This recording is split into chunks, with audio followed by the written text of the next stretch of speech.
Hi everyone, this is Cherry Enchantress with Pixie Dust Tarot, Faith, Trust, and Pixie Dust Tarot. And this is your daily dust for Monday, July 3rd, if you're watching in real time, but it can also be for whenever you stumble upon it. It's a timeless reading. My name of my channel has gone through various variations. It started off, I was Cherry Enchantress, Faith, Trust, and Pixie Dust, and it was quite long. Then I shortened it way down to just Cherry Enchantress. And then I decided to focus on the pixie dust part, which is the magic. And I realized, you know what? My motto is faith, trust, and pixie dust, so might as well just use that. So there you have it. But any variation of Cherry Enchantress, Faith, Trust, and Pixie Dust, that's who I am. I am on a series for this month of romantic decks. So this time we're using the Lover's Path Tarot. It's a really nice one. It highlights all the different famous couples throughout history, famous romantic couples. So let's give it a good shuffle and see what comes out for you.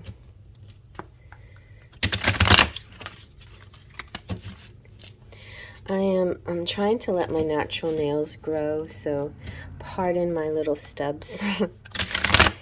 But you know, keep away from glue for a little while on my nails. Okay, I'm going to take from the middle. This is a collective message. All right, we have the 9 of Arrows, but it's in reverse, so that's good. And I don't normally take reversals, but I'm going to take this one because I think it's important that that came out that way. And the Queen of Cups, and which is me, I'm the Queen of Cups, and the Ace of Spades. Nice. All right, let's zoom in and see what we get. A lot of times when you see a reading and the cards lay out left to right, the cards on the left side usually are things that are passing out, or things that are moving away from, things that you're transitioning out of, so the past. Or maybe like on a day, it could be like the morning, or it could be a reflection of the day before. So actually yesterday was kind of a 9 of Arrows day for me. It was, or at least the morning part.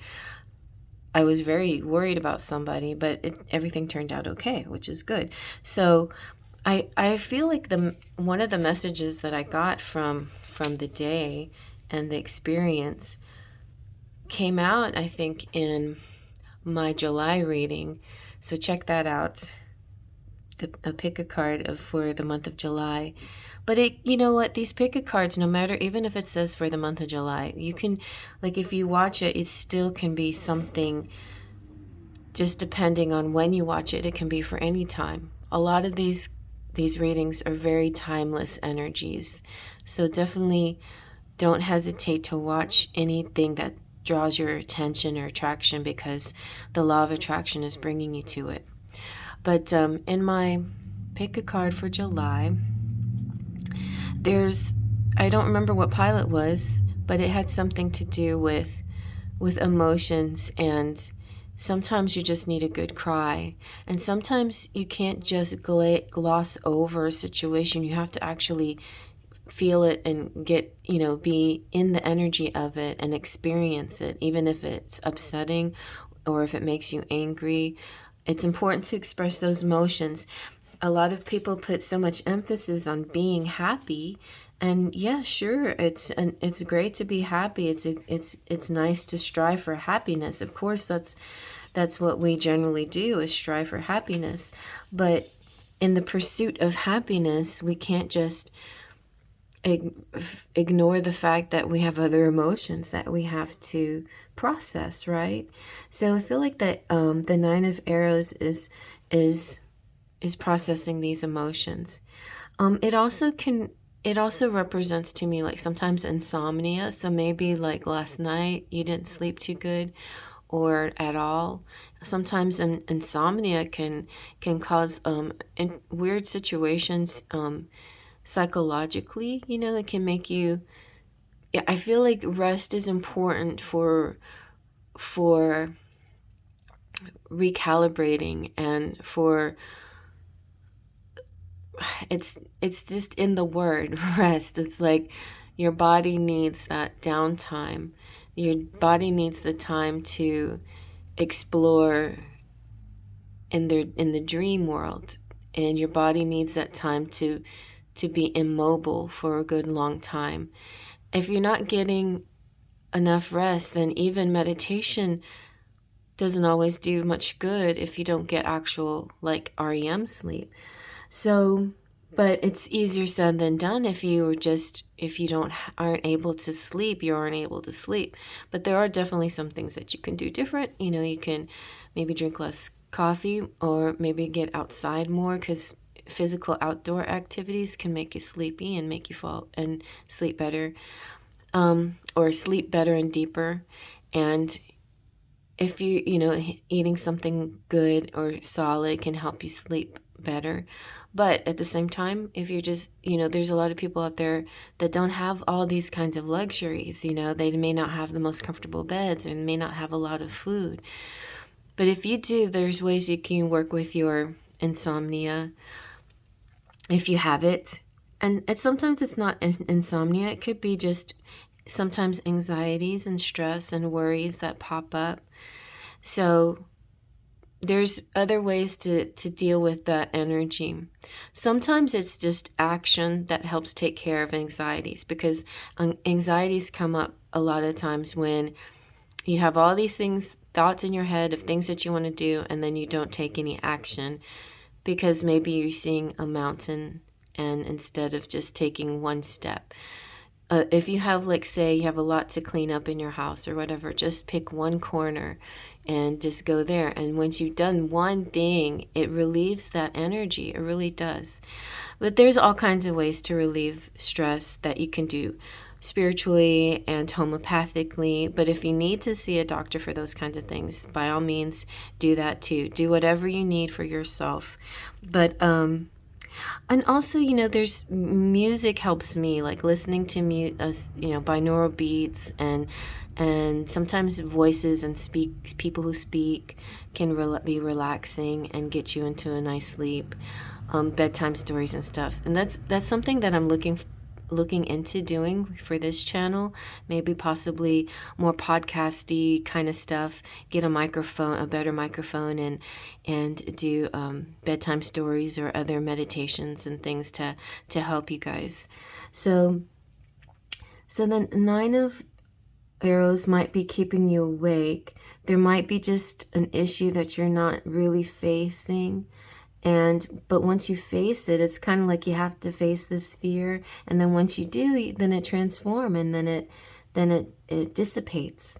This could also be like sometimes when you aren't able to sleep, it could be that you have some guilty feelings about something. And just remember, like, we're all, we're human, we're imperfect. So maybe it's just like let yourself off the hook sometimes, But it was in the reversed. So these worries are fading away. And you're coming to an understanding about it. It brought about a kind of catharsis, a knowledge about yourself. And now you're able to transform what you learned from this experience into strength, into a new part of your energy. So here we have the Queen of Cups, who is Isolde. And Isolde and Tristan and Isolde were sort of a tragic couple. In the Lover's Path Tarot, the suit of cups represents the path of emotion, and it's associated with the couple Tristan and Isolde, representing desire. And the eighth of the 22 major cards also reflects that too, desire, which is also considered strength card. So it's interesting how the 9 of Arrows was talking about a newfound strength. Actually, it's a Chariot, but fate and transition, which is also what the Nine of Arrows was talking about as well. And the Nine of Arrows also kind of feels like this tragic kind of energy, like, whoa, oh, what do I do, So the story of Tristan and Isolde presents an example of lives that are ruled by extreme emotions like love and desire and sorrow and yearning and anger. And how I said that the pick a card said something about emotions and expressing those emotions or feeling them and not just ignoring them. So is this Daily Dust saying the same thing. It's fine to express your emotions, and it's fine to sit in it for as long as you need to. Some people grieve very long. Some people don't have an emotion on a particular day, and then later the grieving comes on a random day. So if that something like that can happen to you on a day like today, or maybe it was a yesterday, because I just feel that this energy is moving out and is something learned. And now the Queen of Cups is nice and strong and sturdy. She's still soulful and emotional, but she has a new inspiration, and she's about receptivity, and she's mastered her emotions, and she's all about the arts and beauty and intimacy and love, and she's definitely has a seductive quality to her. She knows how to express love and nurture others as well. And then the Ace of Staves is passion. It's back in the Wands energy. It's so one of the strongest energies that's coming out of this is this feeling of, I have a strong, maybe it's, well, I don't know why I'm getting all choked up. Maybe this realization is, you know what I have a passion for. So in other words, in my example, my son was in a situation that really struck some strong emotions in me, and this is something I've always known. But if you didn't know it, it could be an enlightening energy to help you know what part of your life path is. So what I realized in this moment was, my passion is my children. Even with this channel and everything that I do in the spiritual world, my passion was always and will always be the love of my children, and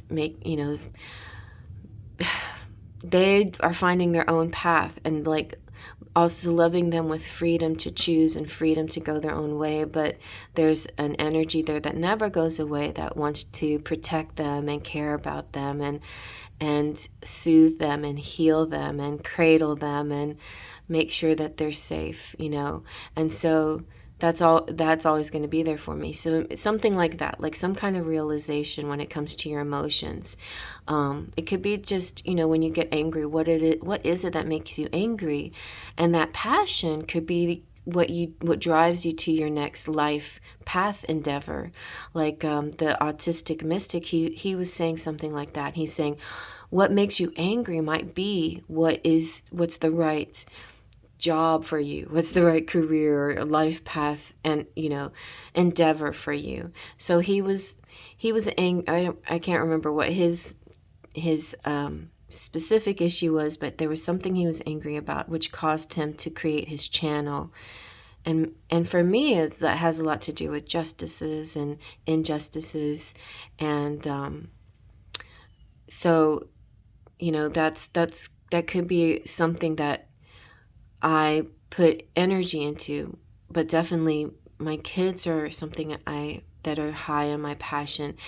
But spreading this positive energy, this energy that makes you feel like you're enough and you're okay and you're worthy and your ideas and have value, and whatever you want to do in this world is legitimate, and don't let other people put that down. That's also very strong energy in my mind. And I like to use this channel to help you on your path, not to say you're not doing it right, but to show you that there's options, but also saying that, hey, you are doing it right. You're doing a great job here.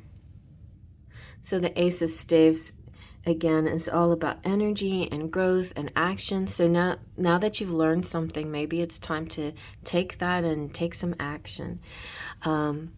It might be something like you're learning what your North Node is, and my North Node happens to be in Aries, and I'm not a fire person at all. Like, that's pretty much the only fire sign in my whole chart.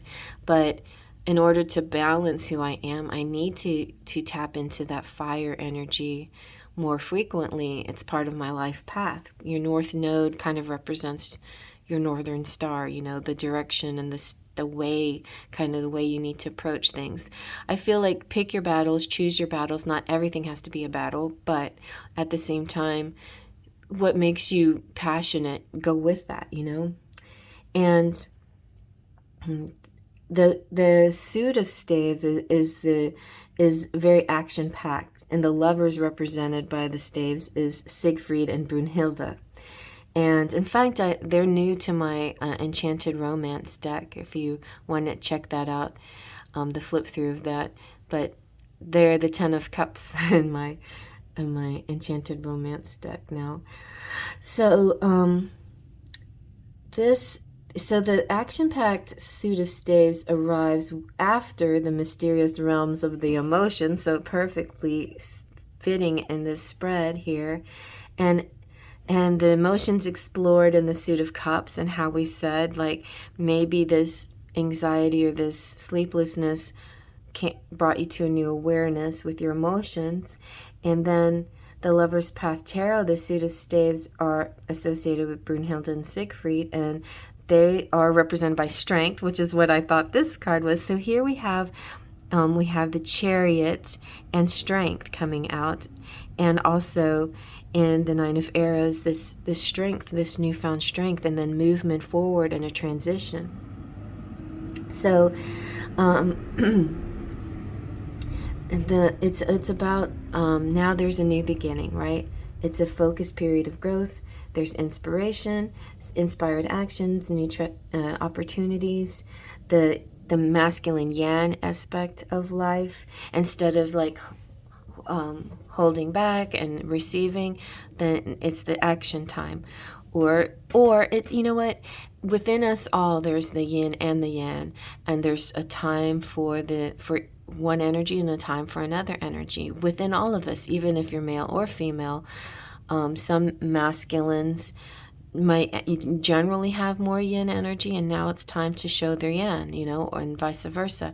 Some feminines, like I honestly don't want to be in my yang energy that much, but I feel like I'm more of a feminine yin energy. But I feel like, especially in my connection, my love connection, I'm probably the yang energy. And this love connection, and the way the two rocks come together, to me it represents that in order for the relationship to work and to connect, is if I implement more of the yang energy, even though occasionally I have to pull back and be more in yin for balance sakes. And I feel like I might be more of the yang in this situation. This is a realization too that's come up too. It's something I don't really want to be, but it's something I realized that with my North Node in Aries, and it's like all signs are pointing to the fact that I have to be persistent, and I have to keep making the moves. I have to keep making the moves. A lot of women, I guess, out there feel like it's the man that has to always make the moves. And it's true, I think, that masculines need to feel strong in their masculinity and their yang energy, but I think women need to learn how to make the moves too sometimes. It's important to find the balance within your yin and yang energy, and not always rely on the man to be in his masculine and be the action person. So I think that's kind of what this is saying. It's like some kind of realization, and possibly and probably most of the feminines out there realizing that it's okay to make the move. So make a move. Make the first move, or just make the next move. The ball's in your court. All right, so I hope you like that. Faith, Just a Pixie Dust.